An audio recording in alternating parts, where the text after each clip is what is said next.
بسم اللہ الرحمن الرحیم۔ دعا سیریز کی 32ویں دعا کے ساتھ حاضر ہیں۔ یہ دعا کئی حدیث کی کتابوں میں مختلف الفاظ میں روایت ہوئی ہے۔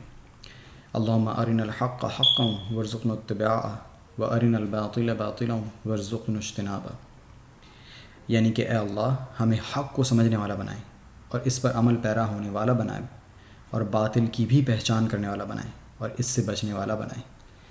یہ دعا خصوصیت سے دین کے طالب علموں کے لیے ہے، لیکن عمومی طور پر ہر شخص اس سے فائدہ اٹھا سکتا ہے۔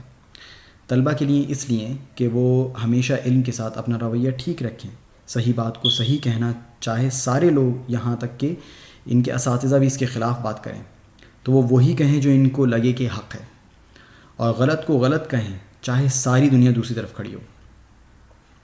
عام مسلمانوں کے لیے بھی اس دعا میں کچھ اسی طرح کا سبق ہے، لیکن عام مسلمانوں کے لیے اس دعا کی اہمیت اور بھی زیادہ ہے، کیونکہ بعض اوقات انہیں زیادہ مشکل پیش آتی ہے حق و باطل میں تمیز کرنے میں۔ اللہ کہنے اور سننے والے دونوں کے لیے اس دعا کو قبول فرمائے، آمین۔ وما علینا الا البلاغ۔ السلام علیکم ورحمۃ اللہ۔